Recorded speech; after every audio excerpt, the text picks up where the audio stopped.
ஓம் ஸ்ரீ சாய்நாதாய நமக. சாய்பாபாவின் ஆசீர்வாதங்களுடன் அத்தியாயம் 10 படிக்கத் துவங்குகிறேன். அத்தியாயம் 10. சாய்பாபாவின் வாழ்க்கை நடைமுறை, அவர் படுக்கும் பலகை, ஷீரடியில் அவரின் வாசம், அவரின் அறிவுரைகள், அவரின் பணிவு, மிகவும் எளிய வழி. அன்புடன் எப்போதும் அவரையே, சாய்பாபாவையே நினைவூட்டிக் கொள்ளுங்கள். ஏனெனில் அனைவருக்கும் நன்மை செய்யும் கவனத்தால் கவரப்பட்டு ஆத்மாவிலேயே உறைந்து நின்றார். வாழ்வு சாவு என்னும் குதிரை விடுவிக்கும் வழி அவரை நினைவுபடுத்திக் கொள்வது மட்டுமே. சாதனைகளிலேயே இதுதான் மிக மிக எளியதும் சிறந்ததுமான சாதனையாகும்.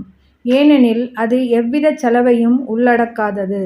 இங்கு ஒரு சிறு முயற்சி பெரும் பரிசுகளை கொணர்கிறது. நமது புலன்கள் எல்லாம் நல்ல முறையில் இருக்குந்தோறும் நிமிடத்திற்கு நிமிடம் இந்த சாதனையை பழக வேண்டும். மற்ற எல்லா தேவதைகளும் வெற்று தோற்றமே. குருவே ஒரே கடவுள். சத்குருவின் புனித திருவடிகளை நினைவு கூர்வோமானால் அவர் மேலும் சிறப்பான நிலைக்கு நமது அதிர்ஷ்டத்தை மாற்றிவிட இயலும். அவருக்கு சிறப்பாக சேவை செய்வோமானால் நாம் நமது சம்சாரத்தினின்று விடுபடுகிறோம். நியாயம், மீமாம்சம் போன்ற தத்துவங்களை நாம் பயிலத் தேவையில்லை.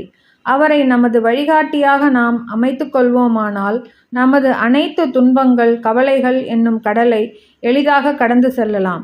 ஆற்றையும் கடலையும் கடப்பதில் நாம் மாலுமியை நம்பியிருப்பதை போன்றே இவ்வுலக வாழ்வெனும் கடலை கடப்பதில் நமது சத்குருவை நாம் நம்ப வேண்டும். தமது அடியவர்களின் தீவிரமான உணர்வையும் பக்தியையும் அவர் நோக்கி ஞானத்தையும் சாஸ்வதமான கழிப்பேருவகையையும் அவர்களுக்கு உரித்தாக்குகிறார். கடந்த அத்தியாயத்தில் பாபாவின் பிச்சையை பற்றியும் பக்தர்களின் அனுபவங்களை பற்றியும் மற்ற விஷயங்களை பற்றியும் கூறப்பட்டது. பாபா எவ்வாறு வாழ்ந்தார், எவ்வாறு தூங்கினார், எவ்வாறு கற்பித்தார் என்று வாசகர்கள் தற்போது கேட்பார்களாக. பாபாவின் அற்புதமான படுக்கும் பலகை. பாபா எங்கு எவ்வாறு தூங்கினார் என்பதை காண்போம். 4 முழம் நீளமும் 1 முழம் அகலமும் உள்ள பலகையை பாபா படுத்து உறங்குவதற்காக நானா சாஹேப் டேங்லே கொணர்ந்தார். அதனை தரையில் போட்டு அதன் மீது படுத்து உறங்குவதற்கு பதிலாக மசூதியின் உத்தரங்களில் இற்றுப்போன கந்தல் துணிகளால் அதை ஒரு ஊஞ்சல் போல் கட்டி அதன் மீது படுத்துறங்க ஆரம்பித்தார். எப்படி பாபாவின் உடலை அது தாங்குகிறது என்பது ஒருபுறம் இருக்க, தனியாக படுக்கையையே தாங்குவது பிரச்சனையாக உள்ள அளவுக்கு மெல்லியதாகவும் இற்றுப்போயும் அக்கந்தல் துணி இருந்தது. ஆனால் எவ்விதமாகவோ பாபாவின் லீலையால் மட்டுமே அக்கந்தல் துணி பாபாவின் கனத்துடன் பலகையையும் தாங்கவே செய்தது. பலகையின் 4 மூலைகளிலும் மூலைக்கொரு மண்விளக்கு வீதம் ஏற்றி இரவு முழுவதும் எரிந்து கொண்டிருக்கும்படியாக வைப்பார். இப்பலகையின் மீது பாபா அமர்ந்து கொண்டிருப்பதையோ துயின்று கொண்டிருப்பதையோ கண்ணுறும் தரிசனமானது தேவர்களுக்கும் கிடைப்பதற்கு அரியதொன்றாகும். அதில் பாபா எங்கனம் ஏறி இறங்கினார் என்பது அனைவருக்கும் வியப்பை விளைவிப்பதாய் இருந்தது. இதனை அறியும் ஆர்வத்துடன் பாபா ஏறுவதையும் இறங்குவதையும் காண்பதற்காக பல கவனமுள்ள பார்வையாளர்கள் பார்த்து கொண்டிருந்த போதிலும் ஒருவரும் அதனை காண்பதில் வெற்றி பெறவில்லை. இவ்விசித்திரமான அருஞ்செயலை நுணுகி காண்பதற்காக கூட்டம் அதிகரிக்கவே ஒருநாள் பாபா பலகையை துண்டு துண்டாக உடைத்து எறிந்துவிட்டார். 8 விதமான மகா சித்திகளும் அஷ்டமா சித்திகள் பாபாவின் ஆணையில் இருந்தன. அவர் அவைகளை ஒருபோதும் பயிற்சிக்கவோ அல்லது அவைகளுக்காக ஏங்கவோ இல்லை. அவைகள் பாபாவின் முழுமையினால் தாமாகவே அவரை வந்தெய்தின. பிரம்மத்தின் உருவ வெளிப்பாடு. 5 அடி 3 அங்குல உயரமுள்ள மனிதனைப் போல் பாபா தோற்றமளித்தாலும் அனைவரின் இதயத்திலும் அவர் வாழ்ந்தார். அந்தரங்கமாக அவர் பந்தமற்றவராகவும் அக்கறையற்றவராகவும் இருந்தாலும் பகிரங்கத்தில் பொதுமக்களின் நலத்தை விரும்பினார். அகத்திலே மிகவும் ஆர்வமற்றவராக இருப்பினும் புறத்தில் தமது பக்தர்களுக்காக ஆசைகள் நிரம்ப பெற்றவராக இருந்தார்.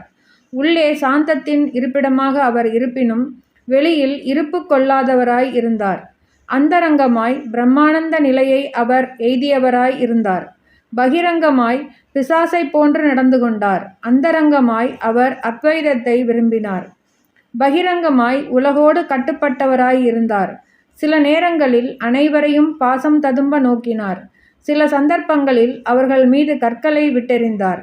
சில சமயம் அவர்களை கடிந்து கொண்டார். சில சந்தர்ப்பங்களில் அவர்களை அன்புடன் அரவணைத்தார். அமைதியாகவும் பதட்டமற்றவராகவும் பொறுமையுள்ளவராகவும் நல்ல சமநிலை உள்ளவராகவும் இருந்தார். ஆத்மாவிலேயே உறைந்து அதனாலேயே கவரப்பட்டு அதன் வயமாக ஆனார். தமது பக்தர்களுக்காக செய்ய வேண்டியவற்றை நன்கு செய்து முடித்தார். எப்போதும் அவர் ஒரே ஆசனத்தில் அமர்ந்திருந்தார். ஒருபோதும் பிரயாணம் செய்யவில்லை. அவரது தண்டம் சிறு குச்சியே ஆகும். அதை எப்போதும் தமது கையில் எடுத்துச் சென்றார். சாந்தமாகவும் எண்ணங்களில் இருந்து விடுபட்டவராகவும் இருந்தார். செல்வத்தையும் புகழையும் அவர் லட்சியம் செய்யாது பிச்சை எடுத்தே வாழ்ந்தார். இத்தகைய வாழ்க்கையையே அவர் நடத்தினார். அல்லாஹ் மாலிக், இறைவனே எஜமானர் என்று அவர் எப்போதும் சொல்லிக் கொண்டிருந்தார். அடியவர்களிடம் அவர் கொண்டிருந்த அன்பு ஏராளமானதும் தடையற்றதும் ஆகும். ஆத்ம ஞான சுரங்கமாகவும் பரமானந்தம் முழுமையும் நிரம்ப பெற்றவராகவும் இருந்தார். சாய்பாபாவின் தெய்வீக சொரூபம் இத்தகையது. அத்தகைய எல்லையற்ற முடிவற்ற பாகுபாடற்ற புல் பூண்டிலிருந்து பிரம்மா வரையுள்ள பிரபஞ்சமனைத்தையும் அரவணைக்கும் ஏக தத்துவமே சாய்பாபாவாக அவதரித்தது. உண்மையில் தகைமையும் நல்ல அதிர்ஷ்டமும் பெற்ற மக்கள் சாய்பாபா என்ற பொக்கிஷ புதையலை பெற்றனர். உண்மையான மதிப்பை அறியாதவர்கள் அவரை ஒரு மனிதனாக சாதாரண மானிடப் பிறவியாக கருதுகிறார்கள்.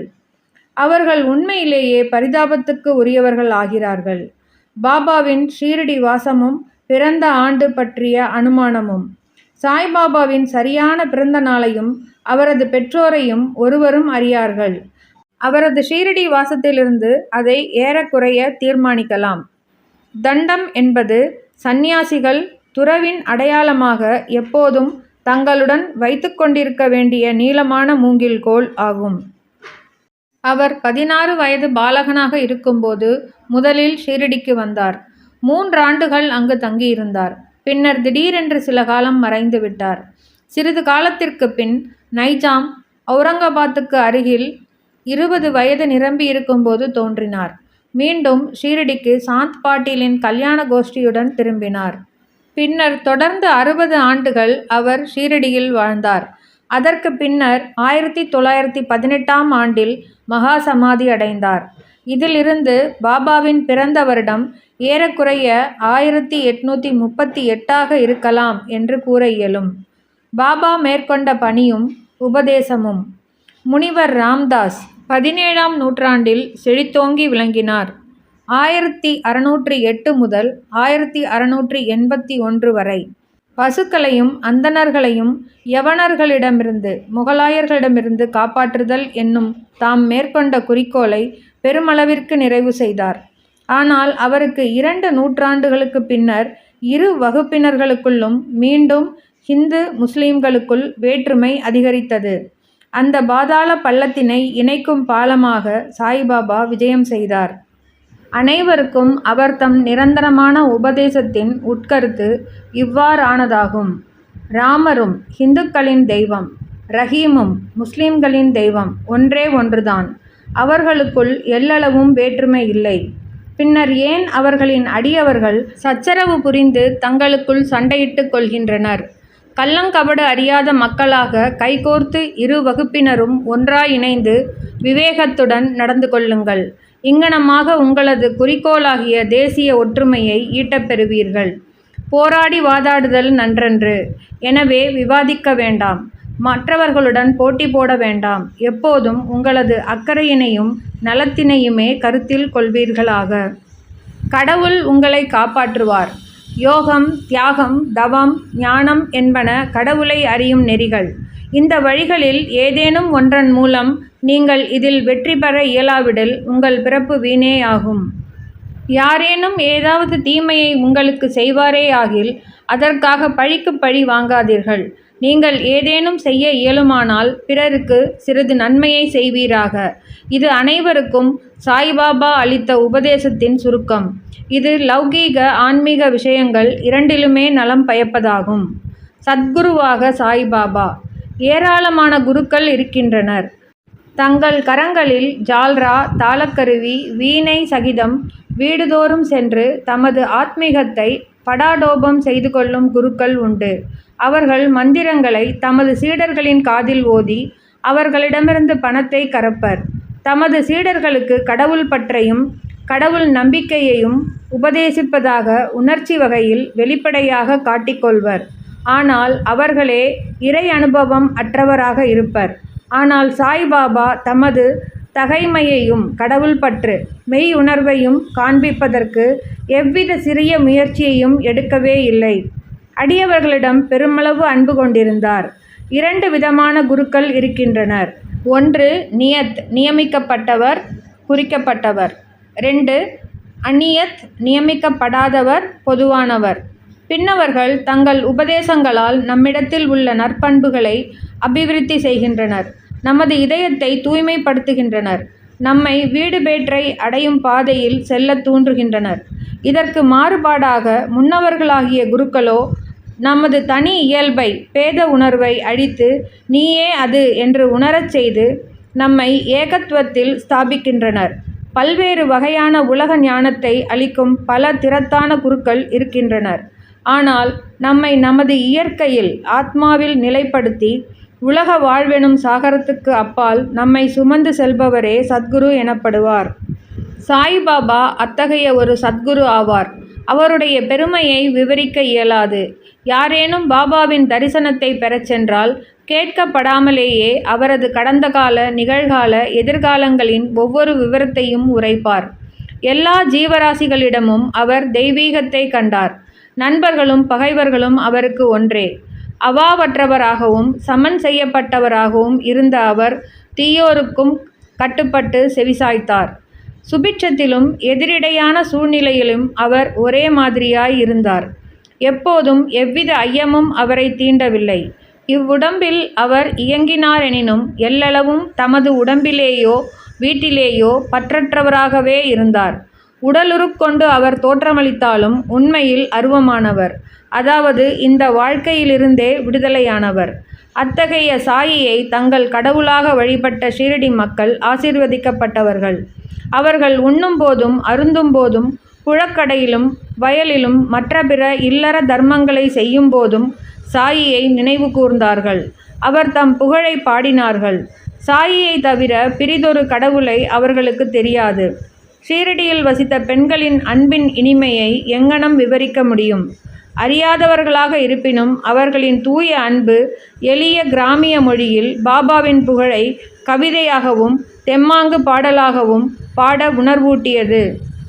எழுத்தறிவு அவர்களிடம் இல்லையாயினும் உண்மை கவித்துவத்தை அவர்களின் எளிமையான பாடல்களில் தெளிவாக உணர முடியும். படிப்பறிவு அன்று, ஆழ்ந்த அன்பே அத்தகைய பொருள் செறிந்த பாடல்களை வெளிக்கொணர்ந்தது. அப்பாடல்கள் ஆழ்ந்த அன்பின் வெளிப்பாடே. சற்றே அறிவு கூர்மையுள்ள ஆர்வலரால் அவற்றை உணர்ந்து இன்புற முடியும். இந்த கிராமிய பாடல்களை சேகரித்து தொகுப்பது மிகவும் அவசியமான ஒன்று. பாபாவின் விருப்பத்தால் அதிர்ஷ்டமுடைய பக்தர் எவரேனும் இப்பணியை மேற்கொண்டு சாய்லீலா சஞ்சிகையிலோ அல்லது தனி புத்தகமாகவோ பிரசுரிக்கலாம். பாபாவின் பணிவுடைமை. பரமாத்மா அல்லது கடவுள் 6 குணாதிசயங்களை உடையவராக கூறப்படுகிறது. அதாவது 1 புகழ், 2 செல்வம், 3 பற்றின்மை, 4 ஞானம், 5 பேராற்றல், 6 வல்லன்மை ஆகியவையாகும். பாபா இவை அனைத்தையும் தன்னிடத்துடையவராக விளங்கினார். இவ்வுடம்பில் அடியவர்களுக்காக அவதரித்தார். அவரது அருளும் அன்பும் அதிசயத்தக்கவை. ஏனெனில் தமது அடியவர்களை தம்மிடம் ஈர்த்து இழுத்தார். இல்லாவிடில் யார்தான் அவரை அறிந்திருக்க இயலும்? அவர் தமது பக்தர்களின் பொருட்டாக வாக்கின் தெய்வம் சரஸ்வதி தேவி கூட உரைக்க துணியாத அத்தகைய சொற்களை அவர் கூறினார். அதற்கு இதோ ஓர் உதாரணம். மிகவும் எளிமையுடன் அவர் கூறியது பின்வருமாறு: நான் அடிமைகளுள் அடிமை, உங்களுக்கு கடன்பட்டவன். உங்களது தரிசனத்திலேயே திருப்தியடைகிறேன். தங்களது திருவடிகளை தரிசிக்கும் பெரும் பாக்கியம் பெற்றேன். நான் தங்களது மலத்திலுள்ள ஒரு புழு. அங்கனமாகவே என்னை நான் ஆசீர்வதிக்கப்பட்டவனாக கருதுகிறேன். எத்தகைய பணிவுடைமை! இதை பிரசுரிப்பதன் மூலம் சாயிக்கு எத்தகைய அவமரியாதையாவது செய்யப்பட்டது என்று எவரேனும் நினைப்பாரேயாகில் அவர்களிடம் மன்னிப்பை வேண்டிக் கொள்கிறோம். இதற்கு பிராயச்சித்தமாக பாபாவின் நாமத்தை பாடி ஜபிப்போமாக. பாபா வெளிப்படையாக உணர்ச்சி நுகர்வு கூறு மற்றும் பொருட்களால் மகிழ்பவர் போல் தோன்றினாலும் அவருக்கு அவைகளில் எள்ளளவும் தனிச்சுவைத்திறமோ அவைகளை மகிழ்ந்து அனுபவிக்கும் பிரஞையோ இருந்ததில்லை. அவர் உண்டார் எனினும் சுவை அறியவில்லை, பார்த்தார் எனினும் பார்த்தவைகளில் அவர் எவ்வித விருப்பையும் உணர்ந்திருக்கவில்லை. காம உணர்வுகளை பற்றி கருதுங்கால் அவர் ஹனுமானைப் போன்ற பூரண பிரம்மச்சாரியாவார். எதன்பாலும் பற்றற்றவராக இருந்தார். அவரே தூய உணர்வுகளின் திரளாகவும் ஆசை கோபம் மற்ற உணர்ச்சிகள் அடங்கி அமைதியுறும் இடமாகவும் திகழ்ந்தார். சுருக்கமாக அவர் அவாவற்றவர், கட்டற்றவர், முழு நிறைவானவர். இக்கூற்றை சித்தரிக்கும் வகையில் ஒரு அதிசய நிகழ்ச்சியை கூறலாம். நானாவலி. ஷீரடியில் நானாவலி என்ற பெயரில் தனிப்போக்குள்ள விசித்திரமான மனிதன் ஒருவன் இருந்தான். அவன் பாபாவின் வேலைகளையும் காரியங்களையும் கவனித்து வந்தான். ஒருமுறை அவன் ஆசனத்தில் அமர்ந்திருந்த பாபாவிடம் சென்று தான் அதில் உட்கார வேண்டியிருப்பதால் பாபாவை எழுந்திருக்கும்படி கூறினான்.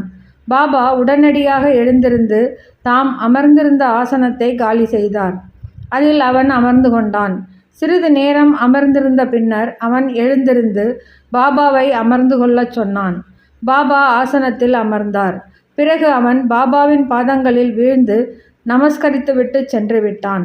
தாம் அதிகாரம் செலுத்தப்பட்டதிலும் வெளியேற்றப்பட்டதிலும் பாபா எள்ளளவும் வருத்தம் அடையவில்லை. இந்த நானாவலி பாபாவை மிகவும் நேசித்தான். பாபா மகா சமாதி எய்திய 13வது நாள் தாமும் சமாதி அடைந்தான். மிகவும் எளிய வழி. முனிவர்களுடைய கதைகளை கேட்பதும் அவர்களின் சத் சங்கத்தில் இருப்பதும் புறத்தில் சாய்பாபா சாதாரண மனிதர் போன்று நடித்தாலும் அவரது செய்கைகள் அவரது அசாதாரண புத்தி சாதுரியத்தையும் திறமையையும் காண்பித்தன. அவர் எதை செய்த போதிலும் அவைகள் அடியவர்களின் நன்மை கருதியே செய்யப்பட்டன. தமது அடியவர்களுக்காக சுவாச நியமத்தையோ அல்லது எத்தகைய வழிபாட்டு முறையையோ அவர் வகுத்துரைக்கவில்லை, அல்லது எவ்வித மந்திரத்தையும் எவர் காதிலும் அவர் ஓதவில்லை.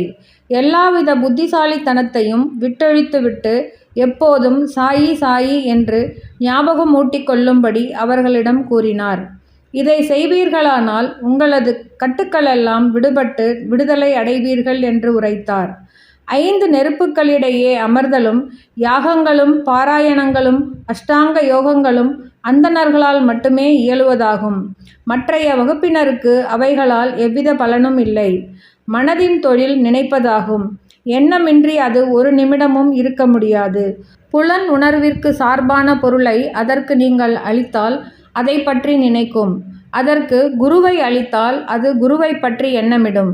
நீங்கள் மிக்க கவனத்துடன் சாயியின் பெருமையையும் பேராற்றலையும் கேட்டீர்கள். இதுவே சாயியை இயற்கையாக நினைவூட்டி கொள்ளுதலும் வழிபடுவதும் கீர்த்தனை செய்வதும் ஆகும். மேலே கூறப்பட்ட மற்ற சாதனைகளைப் போன்று இக்கதைகளை கேட்பது என்பது அவ்வளவு கடினமானது அல்ல. இக்கதைகள் சம்சாரம் என்னும் உலக வாழ்க்கை பயத்தை அழித்து உங்களை ஆத்மீக பாதையில் அழைத்துச் செல்கின்றன. எனவே இக்கதைகளை கவனத்துடன் கேளுங்கள், அவைகளை தியானியுங்கள், அவைகளை ஜீரணித்து கொள்ளுங்கள். இம்முறை பின்பற்றப்பட்டால் அந்தணர்கள் மட்டுமன்று பெண்ணினமும் கீழ்குலத்தோரும் தூய்மை அடைந்து புனிதமடைவர். நீங்கள் உங்களது உலக கடமைகளை செய்து கொண்டோ கவனித்து கொண்டோ இருக்கலாம். ஆனால் உங்களது மனத்தை சாயிக்கும் அவரின் கதைகளுக்கும் அளித்துவிடுங்கள். பின்னர் அவர் உங்களை ஆசீர்வதிப்பது நிச்சயமாகும். இதுவே மிகவும் எளிமையான வழியாகும். எனினும் அனைவரும் ஏன் அதை பின்பற்றவில்லை? காரணம் என்னவென்றால், கடவுள் அருளின்றி முனிவர்களின் கதைகளை கேட்கும் ஆர்வம் நமக்கு வருவதில்லை. கடவுள் அருளால் எல்லாம் தட்டுத்தடங்கல்கள் இன்றியும் எளிதாகவும் நடந்தேறுகிறது.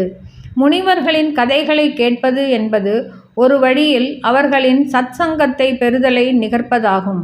முனிவர்களின் கூட்டுறவின் முக்கியத்துவமானது மிகவும் பெரியது.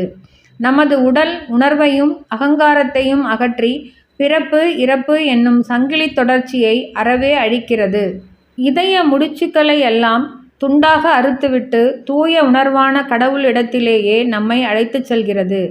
புலன் உணர்வு விஷயங்களை பற்றி நமது அவாவின்மையை நிச்சயம் அதிகரித்து இன்ப துன்பங்களை நாம் முழுவதும் லட்சியம் செய்யாதவாறாக்கி ஆத்மீக பாதையில் மென்மேலும் நம்மை அழைத்துச் செல்கிறது.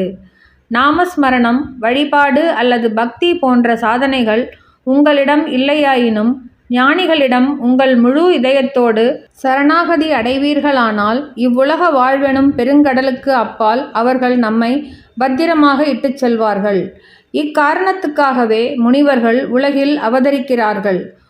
உலகத்தின் பாவங்களை அடித்துச் செல்லும் கங்கை, கோதாவரி, கிருஷ்ணா, காவேரி முதலிய புனித ஆறுகள் கூட முனிவர்கள் ஸ்நானத்திற்காக தங்களிடம் வரவேண்டுமென்றும் தங்களை புனிதப்படுத்த வேண்டுமென்றும் விரும்புகின்றன.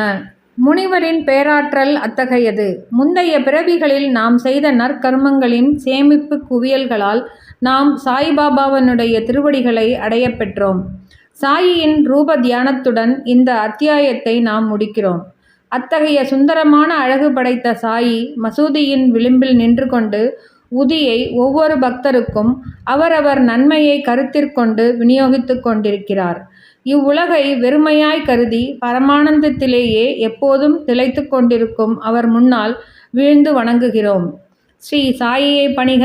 அனைவருக்கும் சாந்தி நிலவட்டும். தொடரும்.